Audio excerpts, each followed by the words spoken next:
What's up, guys? It's Coach Grant with First Down Training. And today we're going to be talking about the 3 best quarterback tips that all quarterbacks can learn from. So we're going to be talking about a lot of specific things like being able to throw on the run. We're going to look at some clips here from Kyler Murray. We're going to be talking about how you guys can throw a better deep ball and how you guys can be more consistent and get more velocity on your throws with this throw here from Tom Brady. Okay, so I hope this video helps you guys out, gives you some value, and it teaches you a few new things just about the quarterback position and how you guys can take your game to that next level. But also, fellas, if you're a quarterback and you want to get a stronger arm, you want to add 10 plus yards to your deep ball, check out that very first link in the description for our quarterback arm strength bundle. So what it is, it's a 4-week long specific workout schedule for quarterbacks to get a stronger arm. It's all the specific exercise drills that you need to do to improve your arm strength, and we give you a full bundle booklet where we talk about all the specific mechanical aspects of throwing a better deep ball. So very first link in the description below, fellas, for our arm strength bundle. Hope you guys could check that out. Add 10 yards to your deep ball. Let's get started. So first clip here we're looking from is from Kyler Murray, and he's going to be throwing this ball on the run. So main thing I want to talk about is the importance of your throwing side foot when you're on the run. He delivers that dot right there to DeAndre Hopkins. So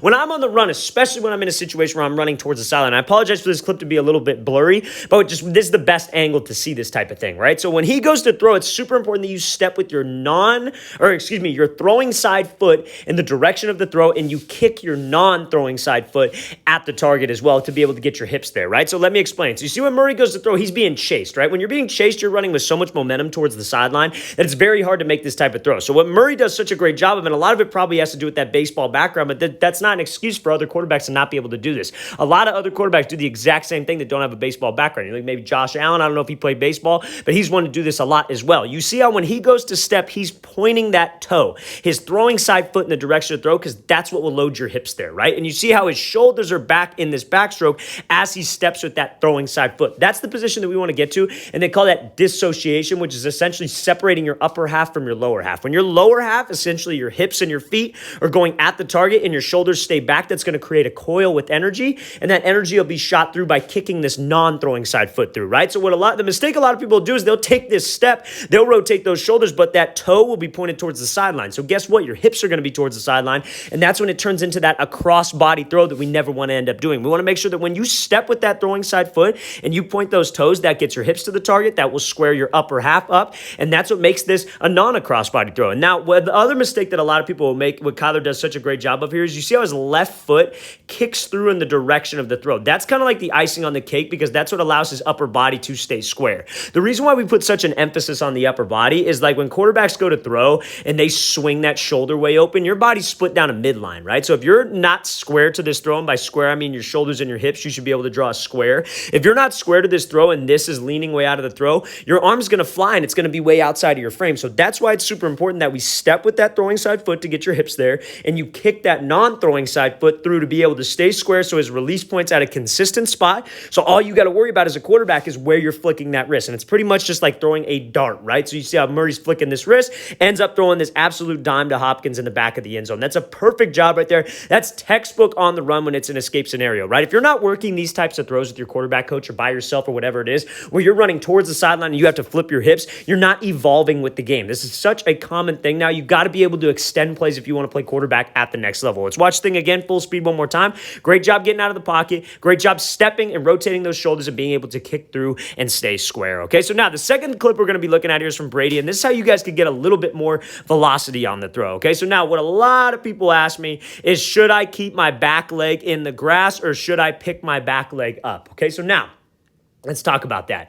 The main thing is that everybody's different. Everybody throws the ball different. You see guys like a guy like Tua, for example. His back leg comes up a little bit, right? I'm not comparing Tua to Tom Brady, but again, that guy's playing at the highest level, one of the 32 best in the world to do it, and he likes to bring that leg up. But you look at a guy like Tom Brady, Aaron Rodgers, they like to stay more connected to the ground. You look at Josh Allen, Patrick Mahomes, sometimes they'll bring that leg up, but it's all about finding what works for you, and really it's all about just weight transfer, okay? So now what I teach my quarterbacks personally is exactly what Brady does right here. You want to stay connected to the grass, right? So if you pick your foot up a little bit, that's fine, but you don't want to be swinging your back leg all the way around your frame and leaning out of it with your upper half this way to where your back leg swings out here. That's when it's a problem. It's a problem when it gets to be uncontrollable and it gets to be a little bit too wild with that back leg. And now let's talk about what that's from, because there's always a cause and effect with the quarterback position, right? So when Brady goes to throw, you see how he's got a little bit of weight on it and he's shifting that weight to that front leg. It's just a weight transfer. The mistake that a lot of quarterbacks will make is that they'll have like a ton of weight on their front foot.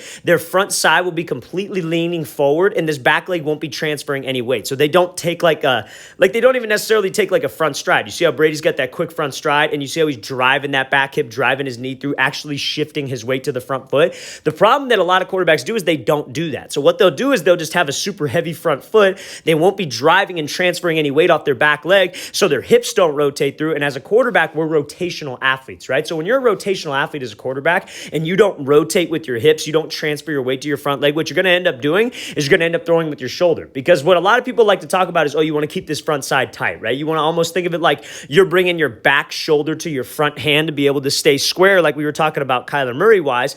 But what a lot of people will do is if you stay square and you're not rotating with your hips and transferring your weight like Brady does, the ball won't come through you. It'll kind of like short arm it almost. You won't even be rotating on the ball. So if your hips don't rotate, what they'll do is they'll swing their shoulders out of there because that is the only way they're going to get the ball out of their hands and get any kind of power on it. And that's what usually causes this leg kick, because when you dip out of there with your head, dip out of there with your shoulders, you swing your elbow down, whatever it may be with that front side, that's when that leg switches over. So to be able to stay more connected, I would say what you want to do is you really want to focus on keeping your head level through the throw, keeping your front hand tight, keeping that upper half square, but mainly transferring your weight with that lower half, and try to stay as connected to the grass as we can. When we swing that leg up like a pitcher, that's wrong because we're off balance. If you bring it up a little bit, again, that's not a problem. You see a lot of guys do that in the league, but just make sure, fellas, that we are transferring weight and we are not letting my upper half make this throw. Let's watch it again from Brady. Great job transferring that weight, quick front stride, and being able to get his hips engaged to the throw. All right, guys, if you have not heard, we are going to be in Arizona October 2nd and October 3rd for a two separate day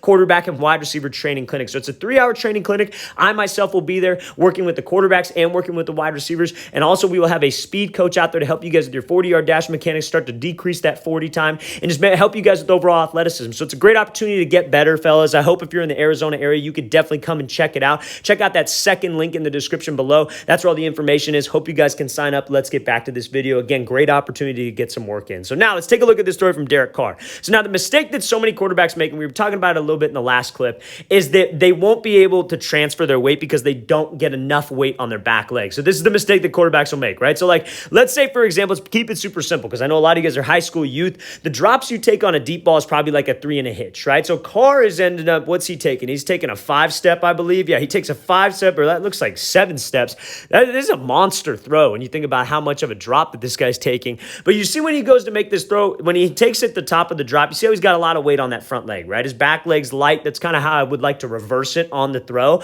But you see when he goes to hitch up into this throw, how he shifts his weight to the back leg. It's like his weight starts on the front leg and then he shifts it to the back leg. That's the spot that we want to get to. That's the magic spot. If you guys struggle with throwing a deep ball, getting power on it, maybe leaning out of a deep ball, not getting the nose to turn over, you need to make sure that you get to this spot. And let's talk about why. Because when you have 70% of your weight on this back leg like Derek Carr does, right? And his back leg is underneath his back shoulder. It's not outside of his shoulder, because when it's outside of your shoulder, you physically can't get enough weight on it. You physically can only get about 50 to 60% of your weight on that back leg, and that's not enough to transfer through, and all your weight's going to be forward, and then you're going to be throwing with your shoulders like we just talked about in that Brady clip, right? So now, and he goes to make this throw, back legs under his frame. Now you see when he goes to drive, it's a weight transfer. And you see how his stride is not negative. So many people on a deep ball, when they get some weight on this back leg, they start to arc their shoulder. Their front stride will start to go like this. It'll start to turn out towards the side. But you see how Derek Carr, it's like a positive stride. It's going forward. He's transferring his weight in this direction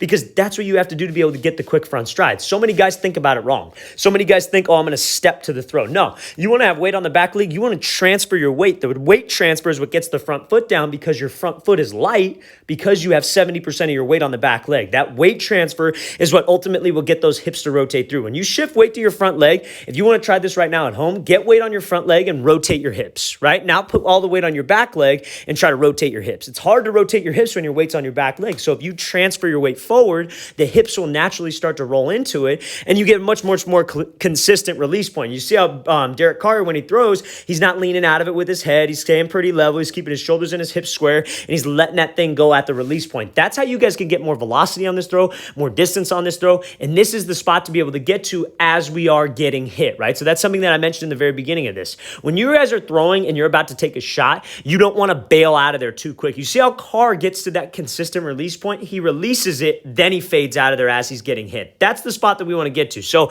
all those mechanical things, yes, those are important. But in an actual game, you can't be thinking about all that stuff. You actually have to, you got to focus on getting the ball. You got to focus on your reads. You got to focus on your drop and just doing your job. So this is something that has to be automated while you're training. But in a game, when you got a guy who's going to come pop you and take a hit, you got to make sure that we stay in there. We're doing the same exact thing mechanically. And after we release it, then I can protect myself and fade out of there. That's a great example of Derek Carr on deep ball mechanics and how you guys can throw in that pocket while taking a hit. This is a monster throw. This is a 7-step drop, and he's just letting this thing fly. That's a great mechanically sound throw by Derek Carr. Everything that we just talked about emphasized in that clip. All right, guys, we want to thank you for watching. I really appreciate it. If you guys have any questions at all, please don't hesitate to leave those in the comments below. I'll get back to you as soon as I possibly can. Always appreciate the feedback. And again, fellas, if you guys want to add 10 plus yards to your deep ball, check out our quarterback arm strength bundle. Very first link in the description. If you're in the Arizona area and you want to come out to get better at one of our training clinics, check out that second link below. Hope you guys can check that out. I'll see you guys next time.